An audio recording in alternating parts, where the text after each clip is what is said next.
The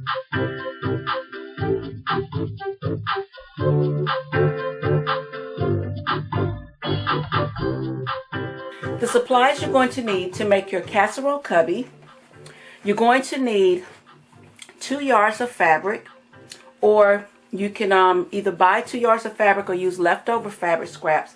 In this case, I have like 1.5 yards. So what I decided to do, I'm going to make mine 2 different colors, like my casserole cubby here. I've got the solid yellow color in the inside, and I've got the ivy print on the outside. I'm going to make the inside the dark blue and the outside the multicolor blue. You're also going to need some seam binding to finish off the edges of your casserole cubby. You're going to need some thread.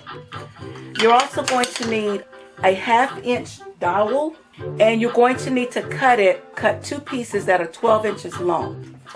You're also going to need 3/8 inch wide plywood, and you're going to need to get it cut 13 inches in length and 9 3/4 inches in width. And last but not least, you're going to need your backing fabrics.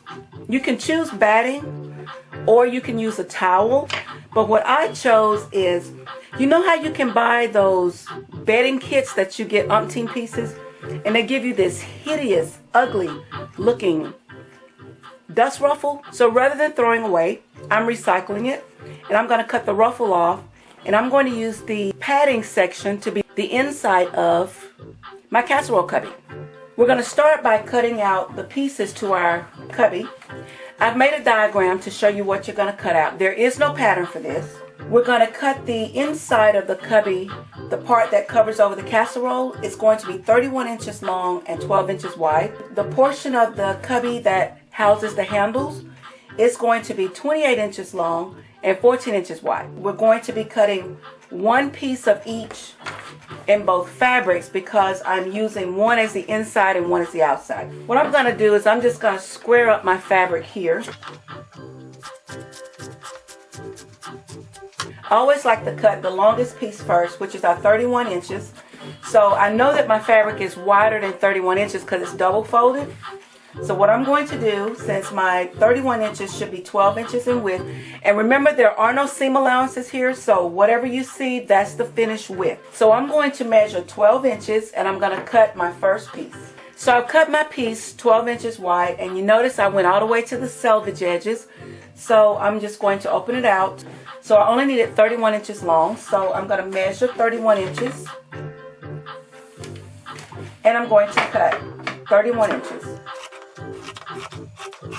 This is our piece that goes right here in the middle that ties up. You notice it's rounded, so to round it off, I'm going to put the edges together. And what I like to do then is fold it in 4s. And that way I'm going to cut all pieces at the same time. You can either freehand this or you can draw it out and then cut it out. So I'm going to kind of use my pen and just round this out. You can see where I've got mine drawn. So what I'm going to do now is I'm just going to cut off the square.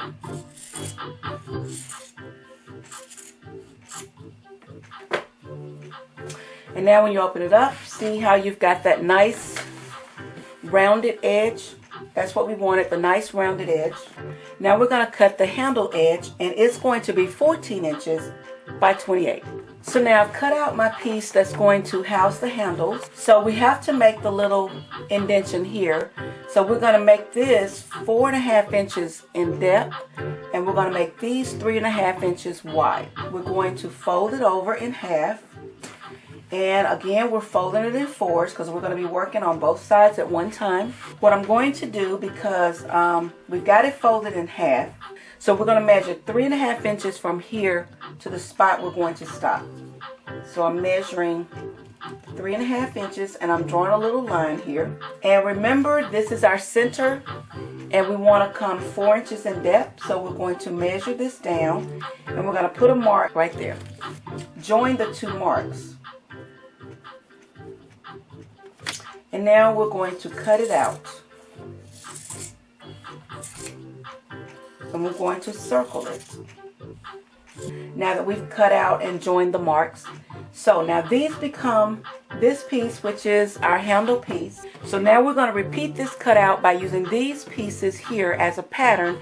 We're going to cut the same thing out of our contrast fabric and the same thing out of our interliner.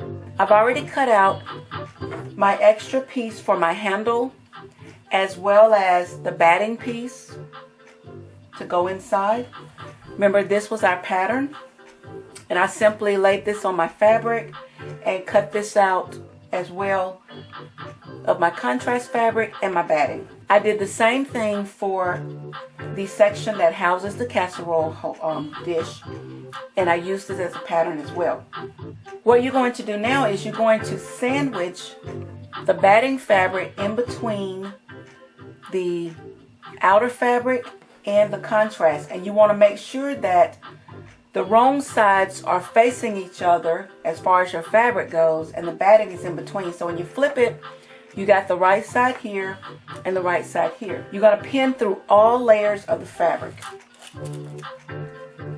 So now I've got my pieces pinned together, but what I like to do is I like to make sure that all of the fabric stays together, because you're going to be washing this in the washing machine. So you want to make sure it doesn't fold over. So what I'm going to do is I'm going to be doing some cross stitching across all the layers. I'm going to do maybe 3 or 4 stitches across and down. This is where you can be creative and do whatever design you want, but I'm going to quilt this. So I've done the quilting for our cubby holder. As you see, I got these nice little cute squares that I just sewn through all thickness. Let me flip it over so you can see. Just a simple quilting stitch. And I did the same thing on this one. Just flipped it over and see how you got just the simple quilting stitches.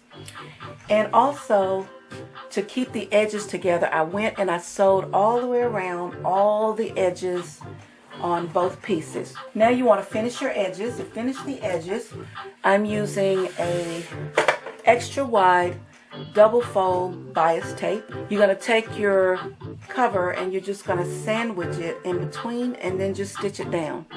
So I'm going to stitch this all the way around the edges of both pieces, the handle as well as the casserole cover section. So now I've added the bias trim to the edges of both the casserole piece as well as the handle piece. Now we're ready to assemble our casserole cubby.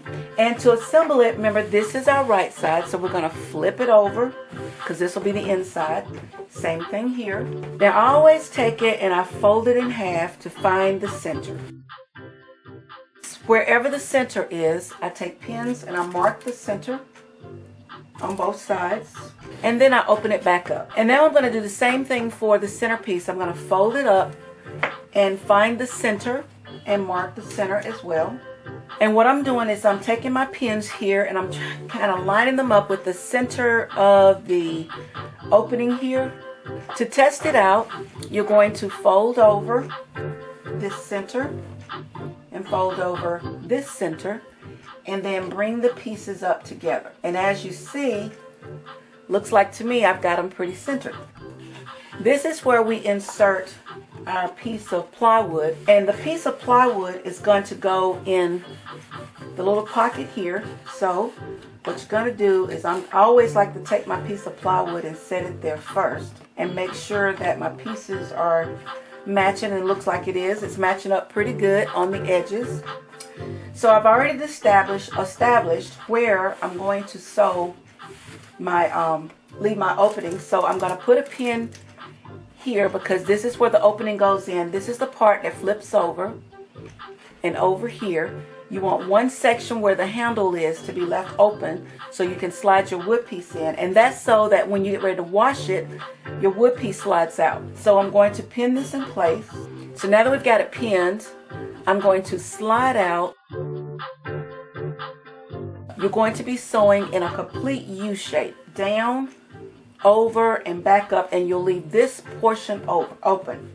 When you sew it, I like to sew it on the outside so that I can make sure I'm sewing as close to this edge as possible. So now I'm going to sew that piece together now. I've done the stitching. I stitched it all the way down, over, and back up. So now I left the pocket, which is going to house the wood piece. So now we want to attach our dowels to our handle section. Now, if you'll notice that when you put the handle up, it should be too short. That's exactly what you want, because remember, you got to take it out when you wash and you got to put it back in when you're done. On all four corners, turn down 1 inch. I've got my ends folded up for my opening here for my dowel, and got it done on both sides. So now we're ready to make the ties, so we can tie this over to keep the casserole dish in place. Now you want your ties to be 20 inches long, and they can be any style that you want. I'm going to cut 1.5 strips, 20-inch strips. You only need 2 ties that are 20 inches long. So what we're going to do now is we're going to finish up our ties. And to finish off your ties, especially the portion that's going to be left on the end, you're going to fold it in on the inside, and you're going to fold it in to meet each other like that, and then you're going to fold it in half. That way you don't have to use the turning tube. So I'm going to stitch this over and down, all the way down on both of the ties. Well, I've sewn the ties, and what I did also, in addition to sewing the end close, I decided to sew on the other side. So you see we've got double stitching on the fold edge over here, as well as where the 2 ends meet. That just gives it more stability. So now to attach the ties, very simple. I left one end of the ties raw. So I've stitched down my tie, and as you see, I stitched where the fold edge was here, and then I stitched where the raw edge would be, so that way it's more sturdy and the raw edge is not showing. And we're going to insert our plywood into our pocket. And everything is going to fit snug, so don't feel like you did it wrong. It's supposed to be a nice snug fit. As you see how that fits nice in there. Now we're going to insert our dowels into the hole, and this is the tricky part, so just kind of force them up in there all the way to the end. What I did when I stitched my pocket down for my dowel, I stitched the end closed so the dowel wouldn't come out. So now to do the other side, you're going to have to stretch it back like this. See, stretch it back and insert it into the hole. It's going to be a little tricky, but I promise you it will work. So stretch it back, insert your dowel, and then push it up in there. And that way you know for sure that you got a nice, sturdy holder, and when you're carrying it, you don't have to worry about it slipping out and you dropping your food. So we're going to insert the other side as well. Do this side first, and then stretch this side and put it in as well. And then the purpose for doing it like that, so when it's time to wash your caddy, because you know when you transport it, you're going to get spills on it, so you just pop the dowels out. You're going to take out your plywood, and then you can throw this into the washer, wash it, and then reassemble it, and you're ready for your next party. I happen to have one of my casserole dishes here, so we're going to set it right inside. This is a bigger one. I have some that are smaller than this, but this is one of my bigger ones. So to let you know just how much you can carry here, you take it and you bring it over, and you fold it on top of your casserole dish like this. I like to wrap mine once more to keep my knot in place, and then you just tie a bow. And if your ties are too long, just whack them off and then stitch the ends up. But I'm going to leave mine. I'm not going to worry about it. And now you're ready to go to your party. And the good thing about having the wood under the bottom, it doesn't get hot when you set it down somewhere. The wood will absorb the heat. You can even put smaller casserole containers in here too. You can put those that are round, a little round dish, a square dish. It's an assortment of dishes, but the maximum you can carry is this one, which is a 13-inch. So that way you know you've got all your casserole dishes covered. We are ready to step up in the party with style. So I hope you try this. Happy crafting and happy sewing.